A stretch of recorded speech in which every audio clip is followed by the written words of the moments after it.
You've seen Pokemon cards at Target. Maybe you have a binder full of cards or a few slabs tucked away. But what if I told you that that's just the tip of the iceberg? Beneath the surface of casual collecting lies a world of exclusive promos, historical grails, obscure prototypes, and unique era cards that very few are even aware of. In this video, we're diving deep, layer by layer, into the Pokemon TCG Iceberg, from the joy of pack pulls to cards so rare, they've never even been sold publicly. Whether you're new to the hobby or decades deep, there's layers of collecting you simply haven't seen yet. I'm Pokemon Classics, let's roll the intro.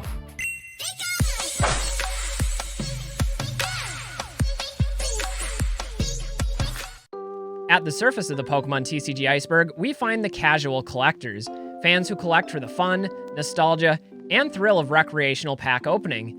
You'll spot them picking up cards from retail stores like Target or Walmart, tossing new hits into a binder, sometimes even unsleeved. These collectors are drawn to the Pokemon they love, the flashy card aesthetics, or the cards they just pulled from a pack.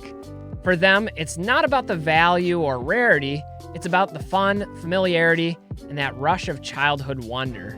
Their collections aren't always organized or graded, but they're built with excitement and heart. Let's break down what casual collectors tend to pursue, and why. First up, pack contents.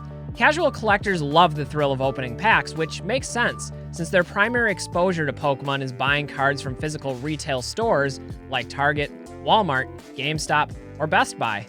Often, casual collectors aren't aware of prices, rarities, or conditions. After opening, the cards usually go into binders, sometimes sleeved, sometimes not. There's no pressure to preserve perfect 10s. These cards are all about personal value, not resale. Many casuals also trade with friends, siblings, or classmates. It's really grassroots collecting at its finest, decentralized, low stakes, and full of joy. Now, casual collectors are also inclined to focus on specific Pokemon rather than set building. Naturally, these collectors are drawn to iconic stars of the franchise, Pokemon like Charizard, Pikachu, Mew, Mewtwo, or Umbreon. They also love the flashy modern hits, full arts, rainbow rares, gold cards, and ultra rares. These cards pop visually with their bold textures, sparkles, and unique designs that make them feel special. Even if a collector doesn't understand market values, the appeal is intuitive. These cards look rare, they feel important, and they showcase familiar faces. It's all about recognition and aesthetic joy for the casual collector. Another favorite category for casual collectors is non-exclusive promos, the kind included in mass-produced products like tins, blisters, and special boxes. These promos look rare, especially with their bold foiling and promo stamps. To the casual eye, they're unique and collectible, and in some cases like the Gold Star Greninja, they can appreciate in value over time, especially in pristine condition. Anyway, there's an illusion of exclusivity that adds to their charm. Even if they're printed in the tens of thousands, they still feel like a special bonus just for buying that box or that product, and there's nothing wrong with that. Finally, casual collectors love sealed modern product. Things like Elite Trainer boxes, booster bundles, and tins. Unlike some of the other collectors in this video, casual collectors are generally buying these products to consume them, but some also collect them for other purposes. These products are visually appealing, giftable, and usually easy to find in stores. They're also fun to display or save unopened, just in case they go up in value someday. You'll rarely see casuals buying booster boxes though, since those are usually reserved for online sellers or advanced collectors that have access to distribution. But the stuff you see on the retail shelf, that's fair game for the casual collector. In the world of casual collectors, Pokemon is still about the magic, not the margins. Their collections are built on the excitement, nostalgia, and the love of the franchise. These collectors appreciate card aesthetics over rarity and find enjoyment in opening packs recreationally. Although these collectors may sometimes lack a strategic plan for collecting, their joy is organic and often yields collections that are highly personalized. And for many, this level of collecting is the beginning of a lifelong journey down the Pokemon Iceberg. Next, we go below the surface, to the realm of mainstream collectors. Mainstream collectors seek more than just pack pulls. They're strategic, informed, and often building real collections. They shop both in-store and online using platforms like eBay and TCG Player to track down specific cards they're hunting. They know the difference between a chase card and a filler, and they care about rarity, condition, and long-term value. Whether it's completing a set, grading favorites, or hunting down promo cards, their binders and slabs are built with purpose, not just passion. One staple of mainstream collectors' journey is an awareness of history, with many pursuing vintage set cards, especially from the early eras like base set, jungle set, and fossil set. Generally, mainstream collectors will focus on the nostalgic icons like Charizard, Blastoise, Gengar, and Pikachu, rather than focusing on master sets or paying outlandish premiums for conditional rarity. Speaking of condition, though, it matters, but it's not always the top priority for mainstream collectors. Many of these collectors are content with light play or excellent condition cards as long as they fit their binder, their budget, and their memory. Mainstream collectors are also savvy about modern singles, especially chase cards like special illustration rares, alternate arts, and full arts from recent sets. Remember, they're not just pulling cards from packs anymore, they're buying individual cards with intentionality. That means they understand rarity tiers, pull rates, and that card conditions affect value. Most mainstream collectors are well versed in modern chase cards and are also price aware, checking sites like TCG Player, eBay, or PSA population reports.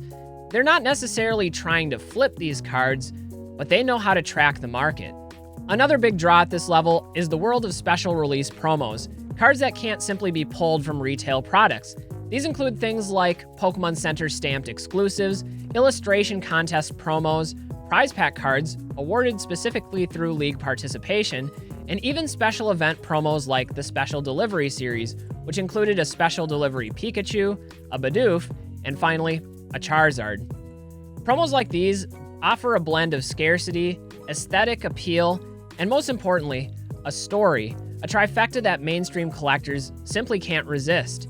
Yes, they're hunting cards with meaning, and not just cards with market value. Finally, mainstream collectors often begin assembling master sets, collecting every card in a set, sometimes even including reverse holos. However, this is also the level where collectors begin exploring slabs, graded cards of their favorite Pokemon or chase cards that they want preserved long-term. It's not necessarily just about conditional rarity with PSA 10s, it's about pride, protection, and display. And yes, this is where they're starting to dabble in sealed product as well. Collectors might stash away an ETB or an ultra premium collection box or perhaps even some booster boxes just in case they appreciate in value over time. Although this hasn't always been the case, the idea of collecting and saving sealed product as a passive investment has become increasingly more common for mainstream collectors. In short, mainstream collectors represent the growing core of the Pokemon hobby. They're passionate, thoughtful, and increasingly informed, seeking not just cards, but context. In order to do this, mainstream collectors have to move beyond retail stores and pack openings, turning their attention to online marketplaces and research tools. For many, this is the point where collecting turns from just a casual hobby into a serious passion. However, the next level is where things get really intense. Experienced collectors dedicate significant amounts of time and money chasing cards with history, exclusivity, and true scarcity. They've moved beyond the mainstream, sourcing rare finds through platforms like Buy for Japanese imports, or Fanatics, Heritage, and Goldin Auctions for high-end acquisitions. Their collections are curated, not crowded, often centered around specific eras, promos, or card types. For these collectors, every piece tells a story, and value comes not just from price, but from legacy and rarity.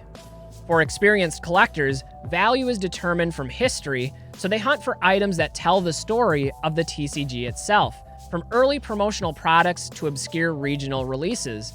A few examples include the trainer decks from Toys R Us, which were used to help train early league leaders on how to play the game. These cards are notable for their red borders on the backside and unique, not for resale packaging.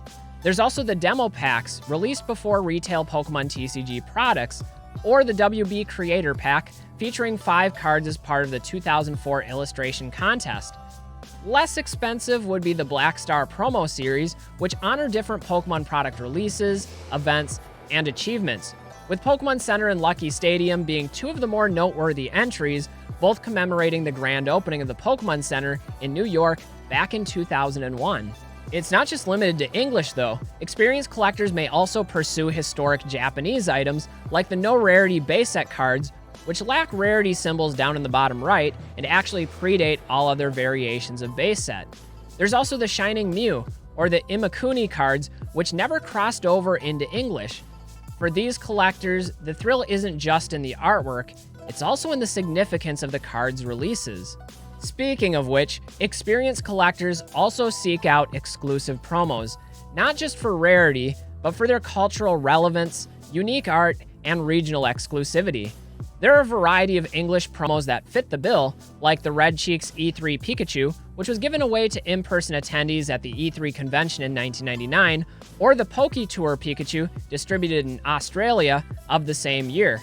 There are also countless Japanese promos to pursue, with some of the more notable ones being the Masaki mail-in promos, the Web Series promos of 2001, the Vending Series sets, or the iconic CD promos. Each of these sets have had unique release circumstances which add to their character. For example, the Masaki promos mimicked the Game Boy game evolution mechanics by requiring collectors to mail in a Middle Evolution card along with a Bill's PC card in order to receive a holographic Masaki Evolution card in return. Exclusive promos are still prevalent today, including the Unagaba Evolution set, the Poncho Pikachu series, and crossover collaborations like the Mario and Luigi promos, the Van Gogh Pikachu, which is very popular right now, or even the Scream illustration artworks that I really like. These cards are more than collectible, they're statements. Last but not least, experienced collectors are drawn to trophy cards and errors, areas that require deep research and often fly under the radar for less attentive collectors. On the lower end of the trophy card spectrum, they might chase victory medals, Battle Festa promos, or Tropical Wind or Tropical Tidal Wave cards from the World's events. The world of trophy cards is very expansive and can get quite expensive, but for experienced collectors, these are some of the most important cards in Pokemon's history. They're also fascinated by error cards. Many of these error cards vary in rarity, with cards like the No Damage Ninetales or the missing foil Dark Dragonite being very difficult to find in pristine condition. Like the other cards pursued by experienced collectors, error cards help tell the story of Pokemon's development, which is central to the experienced collector's mindset. Even banned artwork such as the Misty's Tears or Sabrina's Gengar tells a story about cultural sensitivities and censorship in Pokemon's early years. In short, experienced collectors dive deeper into the historical significance of Pokemon, pursuing meaning over hype and history over headlines. As a result, the chase often requires more patience and broader avenues for collecting. For them, the hobby is both a passion and a puzzle, and they're determined to dive into the niches and find value in places most others wouldn't. Finally, at the deepest level of the Pokemon TCG Iceberg are the elite collectors, a group of Pokemon historians carefully curating collections of the various grails of the Pokemon TCG. These collectors prioritize rarity, like trophy cards, prototypes, and obscure test prints, many of which have never seen public listings. They rely on deep community connections to broker private deals, often trading within tight circles. For them, collecting isn't just about ownership, it's about preserving the legacy of Pokemon's rarest and most mysterious artifacts. For elite collectors, rarity isn't just about a card's age or name, it's about populations and conditional rarity. They chase the absolute finest copies of the most iconic cards ever printed. A perfect example? The first edition Charizard graded in a BGS 10. Only 3 copies of this exist in the world. This isn't just cardboard, it's really cardboard royalty. Considering how iconic the first edition Charizard has become, owning it in a BGS 10 is the absolute pinnacle of conditional rarity. A few other examples include difficult-to-grade Neo Hollows like Typhlosion 17 from Neo Genesis, or Ampharos No. 1 from Neo Revelation, which are notoriously plagued by print lines. Fewer than a dozen of each of these exist in PSA 10, making PSA 10 sets extremely difficult to acquire. Even modern grails like the Ishihara GX, gifted internally at Creatures Inc., hold extreme prestige. With only 13 graded PSA copies known, it's just another example of how scarcity factors into the elite collector's goals. Elite collectors are also known to obsess over the mythical cards of Pokemon history, pieces that exist on the edge of legend. One great example of this is the pre-release Raichu card. Long dismissed as rumor and speculation, the pre-release Raichu card has recently seen 3 copies surface for grading, 2 with CGC and 1 recently with PSA, making them some of the rarest and most discussed cards in Pokemon history. Then there's the Protostoise, a prototype Blastoise card created by Wizards of the Coast using Magic the Gathering assets before Pokemon's US launch.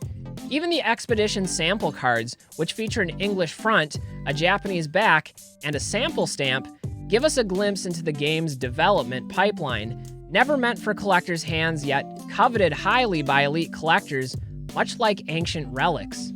And to that point, these collectors also pursue cards that were never publicly available, often tied to contests, to corporate events, or internal playtesting. The Art Academy cards created by fans and printed in ultra-low numbers are a perfect example of this, blurring the lines between fans, collectors, and creators. Similarly, the Snap cards awarded in the 1999 Pokemon Snap contest for the N64 are so rare that only a handful have actually surfaced for public sale, and each one has a direct link back to specific Nintendo history. Then there's the Creatures deck, a more recent example. This was a full set printed only for employees of Creatures Inc., with their backs chronicling company history behind the Pokemon TCG development timeline. Again, these are just some of the many examples of obscure release items waiting to be discovered by elite collectors. Finally, our discussion of elite collectors wouldn't be complete without trophy cards, the crowning jewels of the Pokemon TCG. At the very top is the Pikachu Illustrator, awarded in 1998 to winners of an art contest, but there's also numerous other trophy cards, including those from the World Championship tournaments and other competitive events like the Super Secret Battle and Tropical Mega Battle. Not only are these cards historical, but they're extremely limited in quantity, making them museum-caliber collector's items. There are also trophy cards tied to specific regional events, like the University Magikarp awarded as part of the 1998 Professors Program event, or the Trophy Kangaskhan, awarded to parent-child duos in 1998 who had secured enough tournament victories. And for the truly hardcore, there's various developmental era cards, like the 4-position-only test cards from the Expedition era. These cards featured placeholders never intended to reach the public and are now prized for the behind-the-scenes rarity. Similar items have also emerged over the years, like the alternate Jungle Pack arts or alternate legendary theme decks, as showcased by TCA Gaming.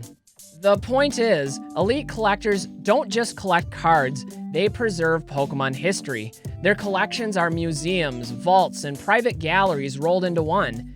As a result, they go above and beyond the role of collector, often taking on research to establish provenance, while marketing and brokering private deals with authoritative industry figures. They chase the stories behind the cardboard, and in doing so, they elevate the hobby from pastime to enduring legacy. From casual binders to one-of-a-kind trophy cards, the Pokemon TCG Iceberg runs deeper than most collectors could ever imagine. Each layer tells a story of nostalgia, strategy, and history. So where do you fit in? Whether you're picking up packs at a local store for fun or tracking down grails through private deals, every collector adds to the great culture of this hobby. And that's the beauty of it. Pokemon cards aren't just pieces of cardboard, they're snapshots of moments, memories, and milestones. So wherever you are on your collecting journey, at the top, halfway down, or diving into the unknown, remember, there's always something new to discover. If you enjoyed this breakdown of the Pokemon TCG Iceberg, consider liking the video and subscribing to my channel. I'm Pokemon Classics, reminding you all that the classics never go out of style. Until next time, stay well everyone, and don't forget to have fun. That's what this is all about. We'll see you next time. Bye everybody.